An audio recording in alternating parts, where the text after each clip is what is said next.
Mais uma vez, bom dia, senhoras e senhores deputados. Vamos começar esta segunda audição da nossa reunião da Comissão de Saúde. Um requerimento do Bloco de Esquerda sobre os contínuos obstáculos colocados no Serviço Nacional de Saúde para o acesso à IVG. Cumprimentar aqui presente a entidade reguladora da saúde, na pessoa do Dr. Pimenta Marinho, Sr. Presidente do Conselho de Administração, Dra. Mariana Mota Torres, vogal do Conselho de Administração, e o professor Dr. Franklin Marques, vogal do Conselho de Administração. Em nome da Comissão de Saúde, mais uma vez, muito obrigada por estarem aqui na nossa comissão.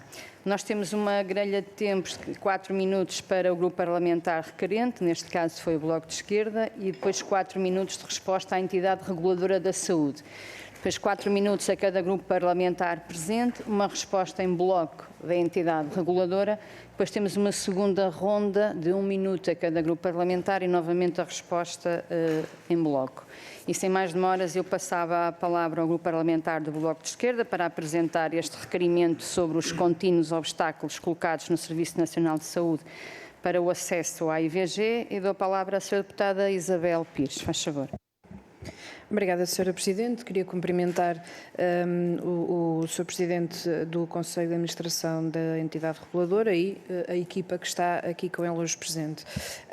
O acesso à IVG, creio que podemos quase todos reconhecer, foi um dos direitos mais importantes conquistados nas últimas décadas no nosso país no que toca ao direito das mulheres. É um avanço significativo do ponto de vista da saúde, na verdade, porque reduziram-se as complicações, reduziu-se muito a mortalidade associada a práticas clandestinas e promoveu-se o planeamento familiar e, portanto, foi importante. Reconhecemos esses avanços, trabalhámos, aliás, bastante para eles, mas neste momento não nos é impossível, obviamente, ignorar os problemas e alguns obstáculos práticos que se estão a colocar a muitas mulheres no nosso país e parece-nos tanto mais, estes obstáculos parecem-nos tanto mais graves porque eles não colocam apenas em causa o acesso à saúde, mas também atentam contra a dignidade das próprias mulheres, parece-me a mim, e, portanto, é um tema importante por causa disso.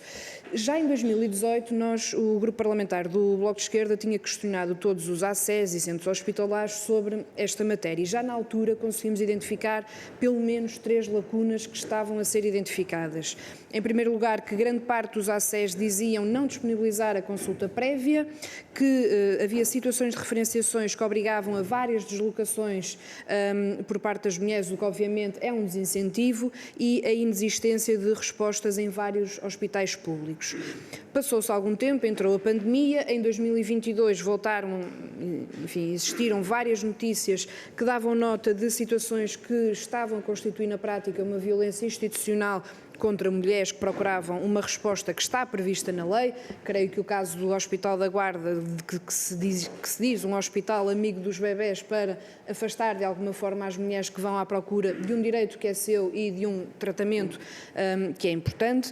Este ano apresentámos uma proposta de auditoria. Na altura, o Ministro da Saúde disse que isso não seria necessário. Em poucas semanas, aquilo que ele apelidava de problemas pontuais estariam resolvidos e, entretanto, é conhecido o relatório da entidade reguladora da saúde, que, enfim, para nós demonstra que nós não estamos a falar apenas de casos pontuais, nem de problemas puramente pontuais e que há na prática um dificultar do acesso, como disse, a um direito das mulheres. E a primeira pergunta que gostaria de lhes colocar é: a que meses é que se refere os dados do relatório? Porque o Ministro da Saúde disse que não era precisa auditoria, que os problemas eram pontuais, e isto foi em fevereiro de 2023 e, portanto, gostávamos de perceber se os dados recolhidos são posteriores ou anteriores à intervenção do Sr. Ministro, que dizia que em poucas semanas resolveria os problemas que estavam a ser identificados na altura na comunicação social. É importante também perceber se a entidade reguladora da saúde, no relatório que fez, encontrou apenas e só os tais casos pontuais ou se, pelo contrário, consideram, da análise que fazem desses dados que recolheram, que estamos perante obstáculos sistémicos ou não. E uma última questão tem a ver com, enfim, a questão mais geral de avaliação relativamente a estes dados e de que forma é que podemos necessitar, enquanto Assembleia da República, de ir mais além para resolver estes problemas. Como disse, está em causa o acesso a um direito fundamental, está em causa o cumprimento da lei, e, portanto, é preciso perceber o que é que está a correr mal e, em concreto, e de acordo com os dados que conseguiram levantar, o objetivo desta audição também é que possam explanar de uma forma mais aprofundada esses mesmos dados e a avaliação, nomeadamente, que é feita desses dados e perceber se acham necessário, enfim, existir alguma alteração ou se, por outro lado, estamos a falar de problemas que podem ser resolvidos de uma outra forma, nomeadamente com mais investimento no Serviço Nacional de Saúde, com alguma forma de organização dos próprios serviços de saúde para que isto não possa ser um desincentivo. Porque quando nós dizemos, e eu vou mesmo terminar, Sra. Presidente, é uma mulher na guarda, no interior do país, que não pode aceder a um direito que é seu, porque o hospital se diz amigo dos bebés e, portanto, se está a obrigar aquela pessoa a fazer, por vezes, centenas de quilómetros para aceder novamente a um direito que é seu, estamos, de facto, a impedir o acesso de mulheres à IVG e isso parece-nos que não pode acontecer e, portanto, queríamos agradecer desde já não só o relatório, mas todos os esclarecimentos que possam vir aqui a facultar. Obrigada, Sra. Presidente. Muito obrigada, Sra. Deputada. Vou passar a palavra ao Dr. Pimento Marinho. Faz favor. Sra. Presidente, senhoras deputadas e senhores deputados, é um gosto estarmos aqui. É a segunda vez que este Conselho de Administração vem cá falar sobre IVG nestes 6 ou 7 meses que tem de exercício de funções e isto também significa que o Parlamento valoriza os estudos que a ERSE faz e o trabalho que a ERSE faz e a intervenção que e a valorização da intervenção da ERSE nas políticas de saúde ou no resultado ou na intervenção junto às instituições. De facto, em fevereiro, várias notícias davam conta de várias dificuldades que existiam no acesso à IVG e nós, quando tomamos posse, foi uma das medidas que tomamos, foi de mandarmos fazer um processo de monitorização para saber o que é que se estava a passar no país. Nós, quando olhamos para o número de entidades que realizava IVG, públicas e não públicas, desde 2018, o número tem-se mantido. Tínhamos 30 entidades em 2018 e 29 em 2023, que tem a ver com aquele acesso que na região norte fazia, mas que na altura da pandemia deixou de fazer e que esperamos que seja possível voltar a fazer. De facto, nós constatamos que há algumas limitações, limitações a nível, ou dificuldades a nível dos procedimentos ou os constrangimentos ao acesso, muitas vezes de coisas relativamente simples e que não deviam acontecer, que é, por exemplo, dizer que as mulheres que não são residentes na área de influência do hospital não podem ali ser atendidas, ou dizer eu não posso atender a senhora que se dirige a este hospital, tem de ir ao centro de saúde levantar uma credencial ou uma carta antes de vir à consulta. Portanto, isso de facto foi identificado e nós achamos, e depois mais tarde explicarei isso, achamos que isso que é possível e fácil de reverter. Apesar de tudo, quando nós olhamos para o número de consultas que foram dadas em 2021 e em 2022, exigindo-nos só estes 2 anos, o número de consultas aumentou 16% face a 2021. Portanto, em 2022 tivemos 17.964 e em 2021 15.495. E as IVGs também. Em 2021 14.158 e em 2022 15.616. Agora, foram identificadas de facto algumas alterações que é necessário corrigir e a ERSE vai intervir a esse nível.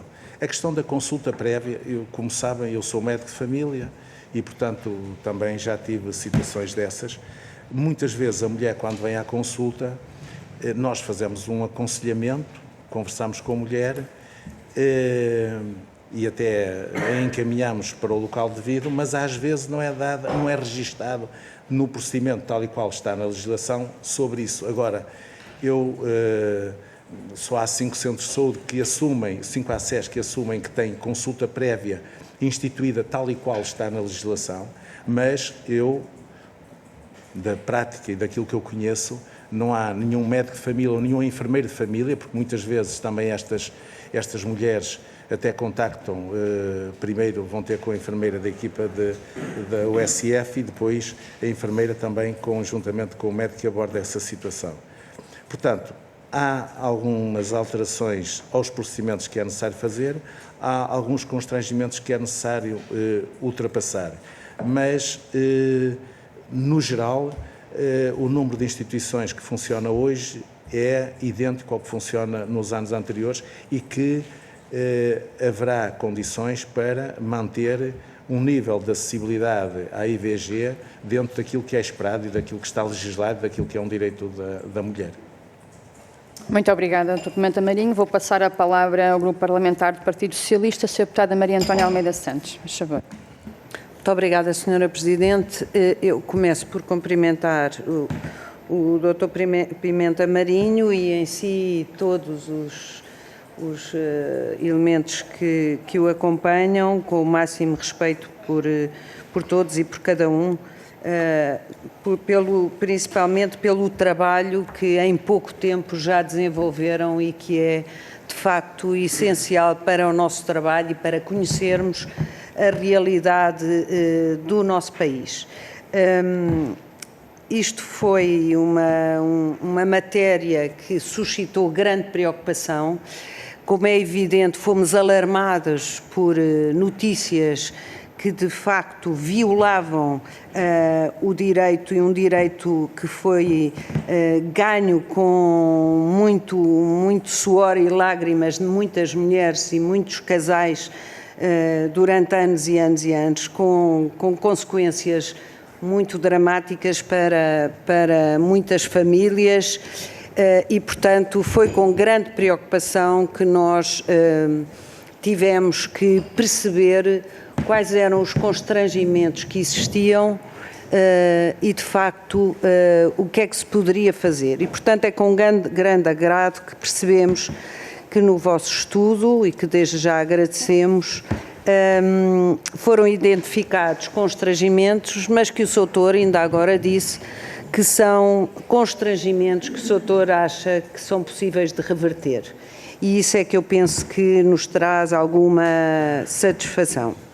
Porque a atual rede do Serviço Nacional de Saúde está organizada de modo a garantir o cumprimento das condições e prazos legalmente previstos e assegurar prestações de cuidados seguros, com segurança.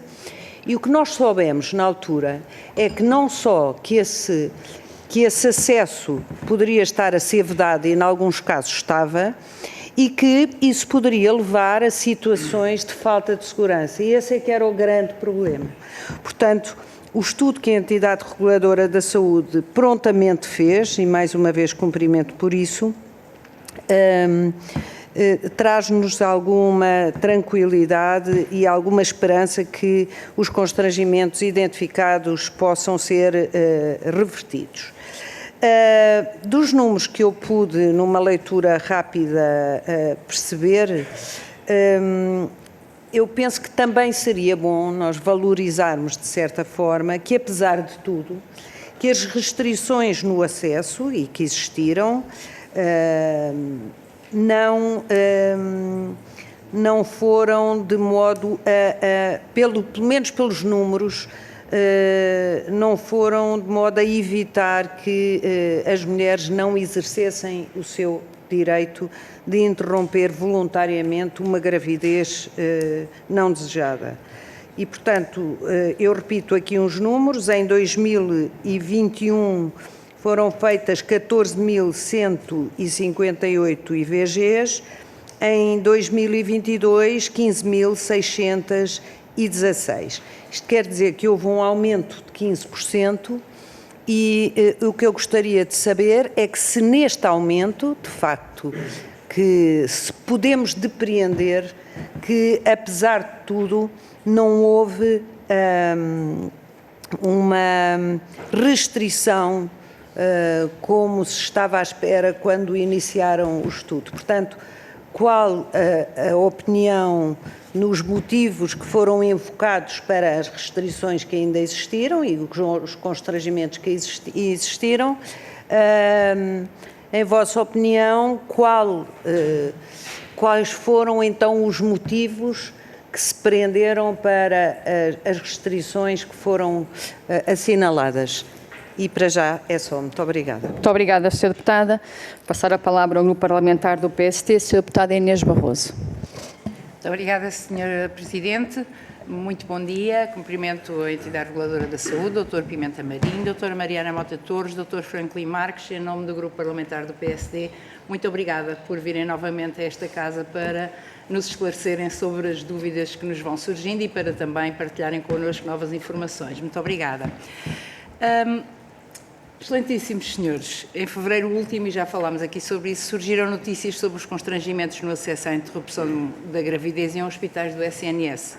Teresa Bombas, responsável pelo Comitê do Aborto Seguro de Federação Internacional de Ginecologia e Obstetrícia, chegou mesmo a afirmar, e passo a citar, o SNS não respeita a lei no acesso ao aborto e a situação é do conhecimento da tutela. O que é curioso é que, na altura, o Sr. Ministro da Saúde disse desconhecer a situação, anunciando, como é seu apanágio, que estaria a ser feito um levantamento de todas as situações em que esse acesso não estaria garantido para serem tomadas as medidas necessárias para esse acesso. Que medidas foram tomadas, que melhorias foram sentidas, desconhecemos. Por forma a obter mais informações, em março esta Comissão realizou audições, nomeadamente com a ARS, com a Inspeção-Geral de Atividades em Saúde e mesmo com a DGS, nas quais a ARS e a IGAS comunicaram que iriam averiguar da existência de obstáculos no acesso à IVG. Apesar das duas auditorias terem decorrido com o mesmo objetivo e em simultâneo e até apresentarem dados diferentes quanto à objeção de profissionais, ambas as entidades concluem que a lei da interrupção voluntária da gravidez é violada em grande parte das unidades de saúde e que o acesso à IVG está a piorar. No relatório, no documento da ARS, é identificado que, a nível hospitalar, o SNS dispõe de 42 entidades hospitalares elegíveis para a realização de IVG, mas que só 29 as realizam, 27 oficiais e 2 privadas, e que outras 15 entidades não as realizam por falta de capacidade de atendimento, na sua maioria, limitarem o acesso apenas a residentes na área de residência, passo o pleonasmo, da unidade hospitalar, ou obrigarem a mulher a iniciar o processo com uma consulta no seu centro de saúde. Portanto, a primeira pergunta: perante a discrepância de motivos e perante a obrigatoriedade do cumprimento da lei, questiono se, no entendimento da ARS, não deveria ser uniformizada a proibição de condições restritivas de acesso, ou seja, haver uniformidade relativamente às condições para acesso às mesmas consultas. Um segundo ponto, já ao nível dos cuidados de saúde primários, o mesmo estudo conclui que 55 dos agrupamentos de centro de saúde existentes, nenhum realizava o procedimento de IVG e 5 realizavam consultas prévias, apenas 5.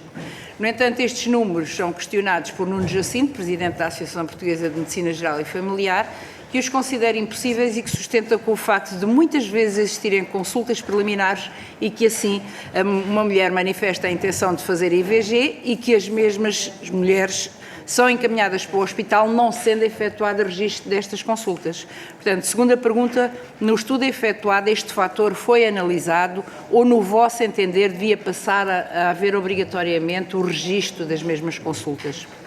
Um ponto terceiro, no que refere à atividade, a maioria das IVGs teve lugar em estabelecimentos públicos, sendo o tempo médio de espera para consulta prévia inferior ao legalmente estabelecido, 5 dias, embora com tendência de agravamento do incumprimento dos prazos. Bem, 20% das IVGs ultrapassou em 2022 o prazo legal dos 5 dias, e quando em 2018 era apenas de 13% os casos em que tal sucedia. Terceira pergunta para a ARS: que motivos podem estar subjacentes a este agravamento? A falta de médicos? Entretanto, o Sr. Ministro da Saúde veio dizer, e cito, temos de mudar o modelo organizativo. Não há hoje nenhuma boa razão para que muitos centros de saúde não possam fazer consultas de interrupção voluntária da gravidez. Mas, mais uma vez, os médicos discordam, afirmando que os médicos de família não são especialistas de ginecologia ou obstetrícia e não têm formação específica para tomar decisões na IVG. pois uma IVG não é apenas tomar comprimidos, como referiu o Presidente da Associação de Médicos de Saúde Pública, Gustavo Tato Borges. Acrescentou ainda que os centros de saúde não existem condições de realização da IVG por falta de recursos humanos, técnicos, materiais, acrescentando mesmo que muitas vezes não existe resposta atempada no sistema convencionado para a realização de ecografias, quanto mais nos centros de saúde. É mais uma vez curioso que o Sr. Ministro tente promover a IVG nos cuidados primários e que as ULS integram estes como hospitalares. Portanto, quarta pergunta e última, a ARS tem o levantamento de dados dos centros de saúde que possam sustentar as afirmações do Sr. Ministro? Desde já, muito obrigada por todos os esclarecimentos. Muito obrigada, Sra. Deputada. Vou passar a palavra ao Grupo Parlamentar do Chega. Sra. Deputada Rita Matias, faz favor. Muito obrigada. Cumprimento a Sra. Presidente, cumprimento as senhoras e os senhores deputados e cumprimento também a entidade reguladora da saúde, na pessoa do Dr. António Pimenta, da Dra. Mariana Torres e do Dr. Franklin Marques, agradecendo a possibilidade de estarem aqui a prestar esclarecimentos e lamentar que em 6 meses de tomada de posse se tenham de dirigir tantas vezes a esta casa por este motivo, não por outros, e penso que neste momento os senhores estariam em condições de perguntar a este Parlamento o que é que este Parlamento tem feito para evitar que uma mulher tenha de recorrer ao aborto. A primeira coisa que este Parlamento poderia começar por fazer era deixar de mentir. É porque, de facto, não existe uma interrupção voluntária da gravidez, porque interromper, se forem ler ao dicionário, significa suspender momentaneamente. Ora, uma gravidez que passa por um procedimento deste não pode ser retomada. Portanto, aquilo que acontece é um assassinato, é a morte de um bebê e aquilo que foi feito foi considerar que era permitido legalmente desconsiderar a vida no útero. Foi isso que aconteceu. E também é preciso dizer aos portugueses que desde 1984 a legislação portuguesa já permitia, portanto, um aborto, a interrupção voluntária da gravidez, se quiserem chamar nestes termos, em casos de violação, perigo de vida para a mãe e de má formação de feto. E é preciso olharmos para os dados. Os dados de 2021 dizem-nos, por exemplo, que em relação à violação só existiram 0,06% de abortos total.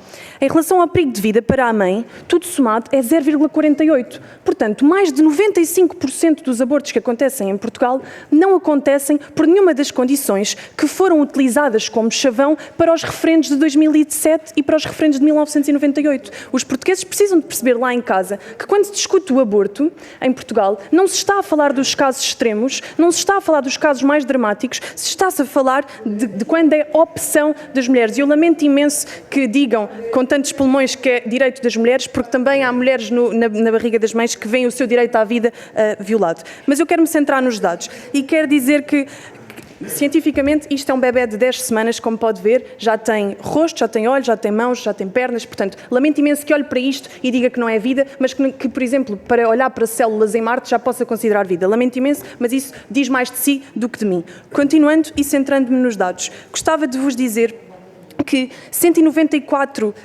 por cada 1000 nascimentos, há 194 abortos. E se olharmos para os dados desde 2007 a 2022, o número de abortos está perfeitamente dentro da média. O ano passado tivemos 16.202 abortos. Então, estamos a falar sobre a dificuldade de acesso ao aborto. Aquilo que eu pergunto é quantas mulheres é que deixaram de abortar porque os números estão dentro da média. É preciso dizer também aos portugueses que, desde que o aborto foi legalizado em 2007, então, existiram mais de 266 mil abortos. Gostava também de reforçar que 30% dos abortos legais são por opção das mulheres, são repetições. Estes são os dados de 2018. 30% são repetições, dos quais 1.250 em 2018 foram o segundo ou o terceiro aborto realizado pela mulher. 3.252 dos abortos realizados em 2018 foram um segundo aborto, porque já tinha sido realizado um aborto anterior. Então é disto que nós estamos a falar. E esta casa devia de estar a dizer que, por exemplo, as mães grávidas sozinhas têm 4 vezes mais probabilidade de abortar do que uma mãe que está acompanhada. Esta casa devia de estar a dizer que as mães grávidas estrangeiras são 2 vezes mais vulneráveis ao aborto. Isto era o que esta casa devia de estar a falar, por mais que gostem muito de falar de racismo e de xenofobia. Esta casa deveria dizer que os terceiros filhos e os seguintes têm 2 vezes mais probabilidades de ser abortados em Portugal. Ou seja, há muitas mulheres que recorrem ao aborto porque não têm condições económicas de levar aquela vida adiante. E isto é dramático e era algo que os senhores e as senhoras deputadas deviam de responder. É um país de terceiro mundo, um país onde uma mãe tem que passar por um procedimento médico para retirar uma vida que está a crescer dentro de si porque não tem condições socioeconómicas para gerar essa vida. E, portanto, aquilo que eu gostava de deixar como pergunta, se puderem, se entenderem que vale a pena responder, era se poderiam explicar a estes senhores em que é que consiste o procedimento do aborto, qual é que são as complicações que podem advir para a mulher depois de passar por essa experiência. E depois também gostava de vos dizer se acham que verdadeiramente têm existido restrições ao aborto. É porque o tempo médio entre a consulta prévia e a realização de interrupção da gravidez em 2021 era de 6,22 dias. Se olharmos para o Sistema Nacional de Terminado, deputada. Para concluir, quantas serviços e consultas ficam por fazer? Portanto, será que o problema do Serviço Nacional de Saúde está verdadeiramente aqui? E deixo uma última questão. Porquê é que uma mulher paga para ir a uma consulta de fertilidade em Portugal, mas não paga para ir a uma consulta de aborto recorrente? Muito obrigada. Muito obrigada, Sra. Deputada. Eu relembro o assunto desta audição à IERS sobre os contínuos obstáculos colocados no Serviço Nacional de Saúde para o acesso à IVG. Passar a palavra para responder ao Dr. Pimenta Marinho. Faz favor.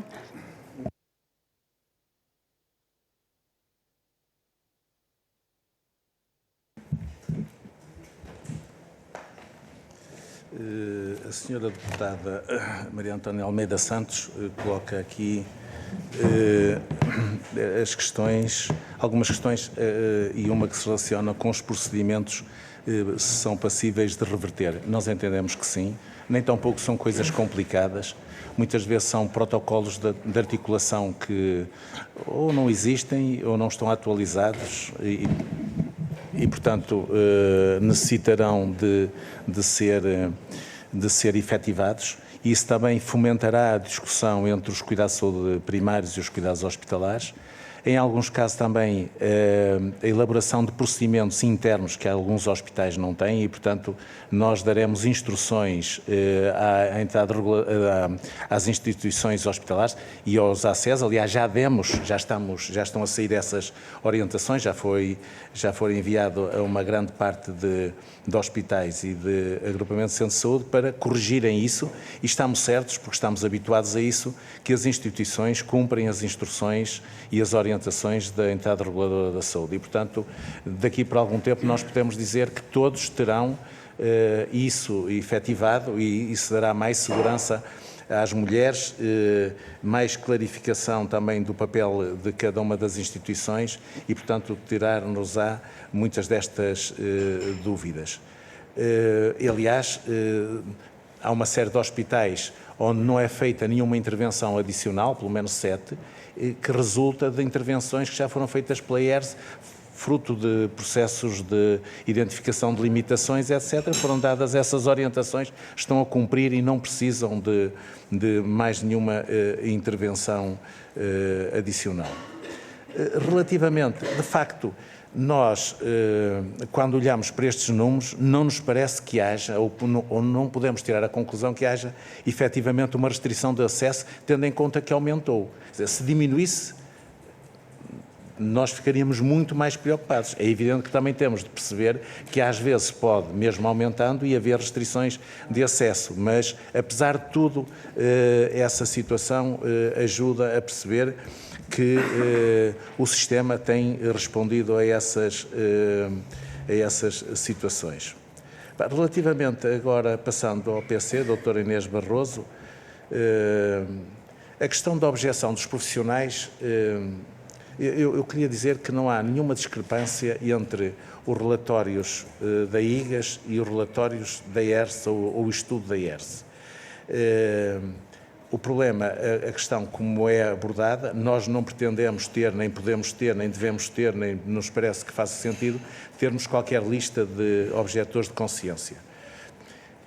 E das conclusões que nós tiramos, também não nos parece que haja qualquer restrição no acesso pelo facto de não haver listas de objetores de consciência nas instituições. Isso não quer dizer que as instituições não estejam obrigadas a tê-los, mas também pode ser compreensível ou pode acontecer que uma instituição tenha profissionais que fazem o procedimento e, portanto, não ter necessidade de andar a perguntar aos outros se são ou não objetores de consciência.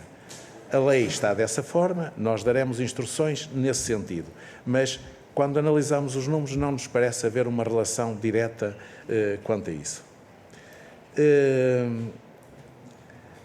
As inconformidades nas condições de acesso via SES ou via hospitais,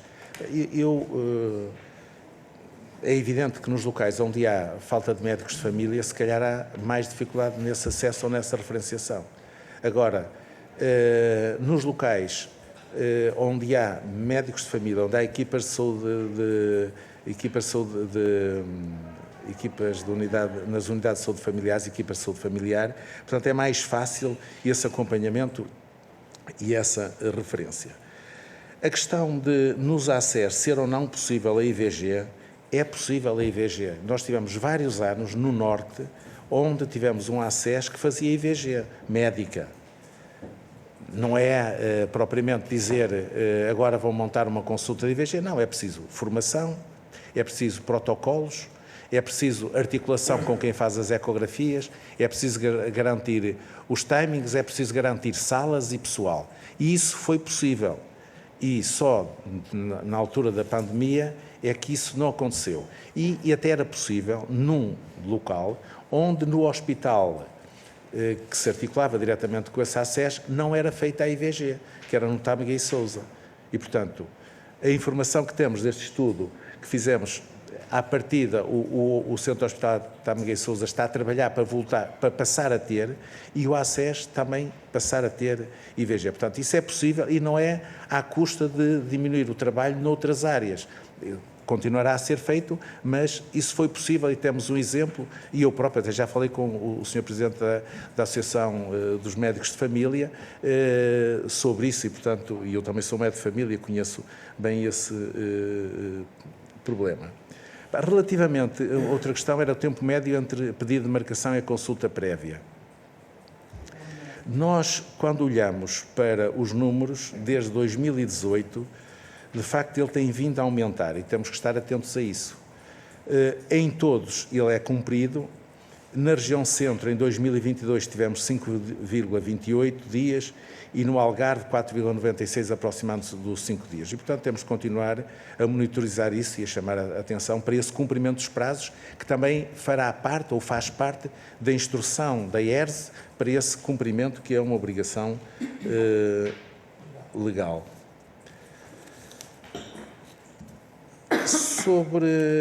Acho que respondi às questões todas. Quanto à Sra. Deputada doutora Rita Matias, a IERS fez as questões, levantou as questões que se têm a ver com a lei, mas não fazemos avaliações clínicas, nem perguntamos avaliações clínicas nem aos hospitais, nem aos agrupamentos de centro de saúde. Portanto, eu não estou habilitado a responder a nenhuma das suas dúvidas ou angústias ou perguntas. Está bem? Obrigado. Muito obrigada, Dr. Pimenta Marinho. Muito obrigada. Vamos assim passar à segunda ronda e eu vou passar a palavra ao Grupo Parlamentar do Partido Socialista, a Sra. Deputada Berta Nunes. Muito obrigada, Sra. Presidente. Só para clarificar, e até tendo em conta a intervenção da deputada Rita Matias, os portugueses sabem lá em casa tudo isso que é suposto não saberem, pelo que a Sra. Deputada diz. Quero relembrar aqui que houve um referendo. Todos os portugueses tiveram a oportunidade de se informar e de tomar uma decisão. Nem sequer foi uma lei que fosse feita só na Assembleia da República. Houve um referendo. E depois, nós também temos que dizer aqui outra questão. Nós estamos a despenalizar o aborto, como diz. Não há problema nenhum a chamar aborto, é mesmo um aborto. A pedido da mulher.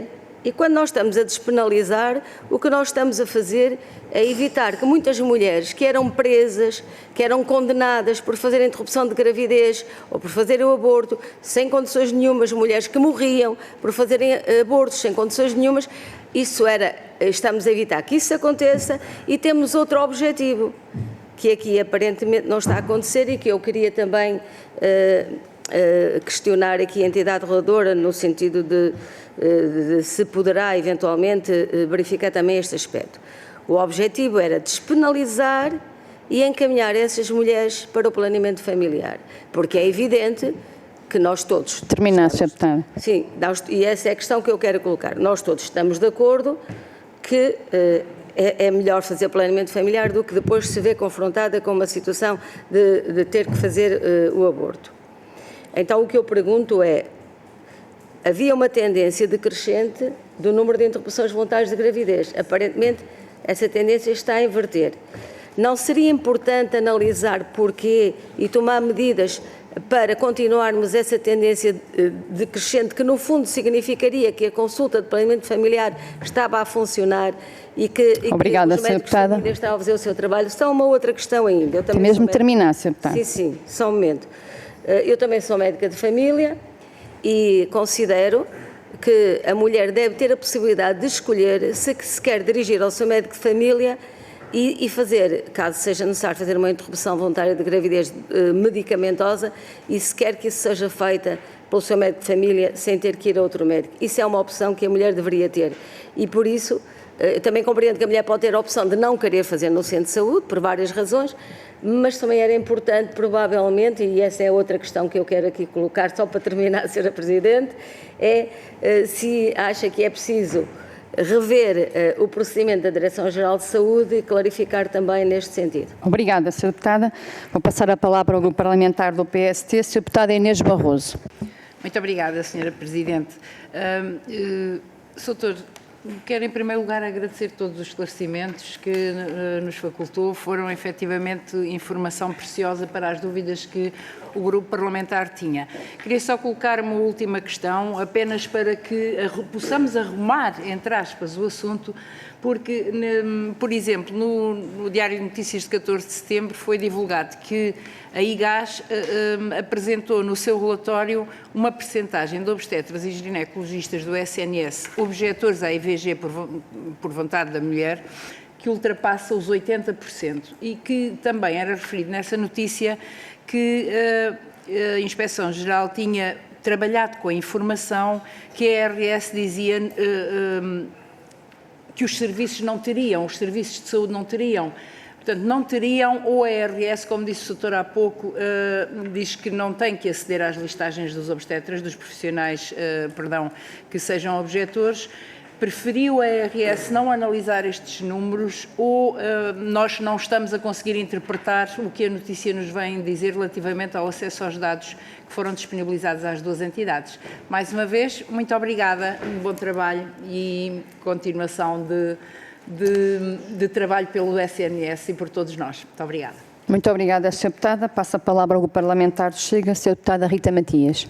Muito obrigada, Sra. Presidente. Queria apenas deixar uma nota de que me bati pela apresentação de dados e de números concretos. Acho que é tempo de deixarmos os discursos bacucos, sem qualquer fundamento, o tempo de deixarmos de falar nas mulheres que morriam no vão de escadas sem darmos factos. E eu deixo aqui um facto. Marta Lamas, professora universitária na Universidade Autónoma do México, investigadora, uma das maiores ativistas pela causa do aborto, na defesa dos direitos humanos das mulheres, a 25 de outubro de 2016, confessa que dizia que 100 mil mulheres morriam de aborto clandestino quando lutava pela legalização do aborto, mas na verdade 100 mil era o número total de mortes de homens e mulheres e, portanto, ela própria assume que utilizava este dado para fazer valer a sua causa e não com verdade de factos. Dei-lhe aqui um dado, se quiser pode ir pesquisar. Relativamente à ERSI, agradecendo a sua presença uma vez mais, gostava de trazer uma preocupação, que na verdade é uma preocupação da Federação Portuguesa pela Vida, uma organização que se tem batido ao lado das mulheres para ajudar as mulheres grávidas a poderem levar a gravidez adiante e a apoiá-las em todas as necessidades. Tem uma preocupação relativamente aos dados, à crescente falta de informação, dão nota dos atrasos sucessivos que foram acontecendo na apresentação de dados, neste caso em relação à DGS, mas queria perguntar se a ERSE, que lançou então um relatório em relação a 2022, se compromete daqui para a frente a manter estes dados atualizados, porque também são fundamentais para organizações como estas continuarem a adequar a sua atuação. Muito obrigada. Obrigada, Sra. Deputada. Tem a palavra o Grupo Parlamentar do Bloco de Esquerda, Sra. Deputada Isabel Pires. Obrigada, Sra. Presidente. Agradecer à entidade reguladora da saúde toda a informação que foi dada até agora e Portanto, percebemos aqui que, do ponto de vista da atuação da ARS, aquilo que está neste momento a acontecer é, de facto, a indicação aos ACES, aos centros hospitalares, da resolução destes tais procedimentos que aqui identificou que possam ser alterados. Gostávamos de perceber, normalmente, em quanto tempo é que esperam que esses procedimentos sejam efetivamente alterados. Referiu aqui alguns, a questão do atendimento a mulheres que não têm residência ou obrigar as mulheres a ir a um centro de saúde para terem um comprovativo e, portanto, esse tipo de procedimentos, quanto tempo é que normalmente esperam que eles demoram a ser resolvidos? Há uma questão que nos preocupa ainda, que tem a ver com os médicos objetores de consciência. Não pelo facto de haver médicos objetores de consciência, como é óbvio, a questão não é essa, e até concordo com aquilo que indicou sobre o facto de não existirem listagens, acho que é correto. A questão que fica, parece-nos, é se de facto, da análise dos dados que existem, se acham mesmo que não existe uma correlação entre o facto de existir um determinado acesso a um determinado hospital, um centro hospitalar, em que todos os médicos são objetores de consciência, se isto de facto não representa uma dificuldade de acesso, ou uma limitação de acesso de uma mulher numa determinada região, naquele sítio, que, por exemplo, não se possa deslocar ou não tenha meios de deslocação para outro local onde eventualmente já consiga aceder. E, portanto, desse ponto de vista, de que forma é que os centros hospitalares e os ACES podem, de alguma forma, contornar esta dificuldade para garantir que, efetivamente, quando a mulher chega a um local destes, e vou terminar, possa efetivamente aceder a esse seu direito. De resto, queria novamente agradecer todas as explicações que foram aqui dadas, de facto denotam a importância que este processo teve no nosso país, a importância que o referendo teve e a importância também que estes dados e que estes estudos têm para a manutenção de um direito absolutamente essencial a todas as mulheres. Muito obrigada, Sra. Deputada. Passar a palavra ao Dr. Pimenta Marinho para responder. Muito obrigada. Okay. Muito obrigado pelas questões. Aqui a Sra. Deputada Berta Nunes, doutora Berta Nunes, a questão do investimento no planeamento familiar, não há dúvida nenhuma, e eu via isso como médico de família, é que de facto nunca houve tanto acesso à informação como há hoje. Nunca houve tanto acesso a meios contraceptivos distribuídos gratuitamente, e preservativos, e DIUs, etc., no centro de saúde, e como é que depois ainda há tantas preocupações que os jovens e as jovens quando chegam lá. Mas isto parece também não é português. Há poucos dias vi no jornal qualquer espanhol ou francês, as doenças de transmissão sexual estão a aumentar na Europa. Não é? Portanto, há aqui qualquer coisa que no meio de tanta informação e tanto acesso à informação e tanta disponibilidade que os ACES têm, e estas áreas são sempre muito sensíveis, as pessoas estão sempre muito receptivas no centro de saúde, os enfermeiros, os médicos, e muito atentos a isso, mas temos de continuar a investir. Nós, eu lembro-me bem quando se faziam consultas de planeamento familiar nos institutos de juventude, etc., mas hoje as mães vão à consulta do médico de família com as filhas para que lhe seja receitado o contraceptivo oral, não é? Portanto, o mundo mudou um bocadinho, mas acho que tem que se investir muito com isso. Relativamente à clarificação da legislação, eu acho que ela que em geral responde, isso é a minha opinião pessoal, não somos nós que interferimos nisso, os decisores políticos e o Parlamento que têm essa capacidade, mas se calhar ao fim de 16 anos, a portaria foi publicada em 2007, valia a pena se calhar olhar para as normas da Direção-Geral da Saúde e para também nesta reorganização do LS, etc., que obrigará também a tomar medidas. Nós chegámos a ter, na região norte, outra consulta de IVG médica na OLS do Alto Minho, mas quando foi criada a OLS do Alto Minho, ela foi absorvida pelo centro hospitalar, não é? Pela OLS, nesse caso, e, portanto, acho que valeria a pena. Quanto à doutora Inês, a senhora deputada do PSD, assim, para nós a questão do número de médicos que tem, o que faz ou o que não faz IVG, não é uma preocupação da IERS. O que nós temos de ter garantido é que a instituição responde às solicitações que tem, independentemente do número de profissionais. Eu, se fosse diretor de serviço, tinha que organizar o meu serviço para saber se consigo ou não dar resposta. Se tiver 1 ou 2 ou 3 e se conseguir responder a todos os casos, não preciso, se calhar, até de andar a perguntar a todos, mas eu nunca fui diretor de serviço de obstetrícia e, portanto, não sei como é que gerem isso, mas, sim, e, portanto, aí, nesse aspecto. Relativamente à questão de continuar os estudos e se nós os divulgamos, nós continuaremos a monitorizar este processo.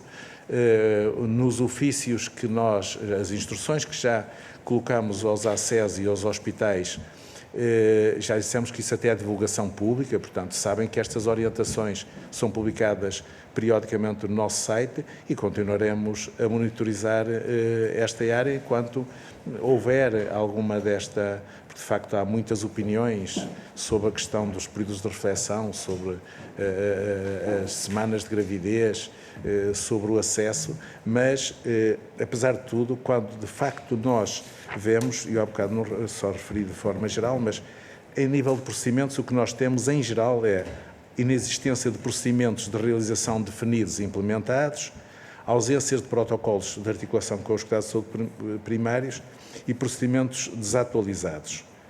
Nos constrangimentos, já referi a exigência e o aconselhamento de início de procedimento nos cuidados de saúde primários, e não pode ser, constrangimento na aceitação de utentes de fora da área de influência do hospital e não garantia de referenciação ao fazerem pender sobre as mulheres a organização do processo, obrigando-as a elas a dirigir-se ao prestador hospitalar para início do procedimento. E depois temos de estar muito atentos à questão do cumprimento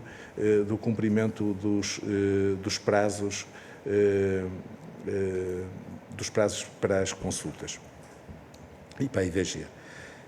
Outro aspecto que é importante é o número de reclamações. Nós não falámos aqui e foi uma das coisas que nós criámos também desde que estamos na ERSE, que os nossos dirigentes e os nossos trabalhadores passáramos a reorganizar de forma diferente e, portanto, nós neste momento sabemos, nas reclamações, sabemos classificá-las e temos uma que é da restrição no acesso à IVG e nós em 2022, portanto, este ano entraram em 2022 3 casos relativamente a 2022 e até à publicação do relatório tinha entrado 8 reclamações em 2023.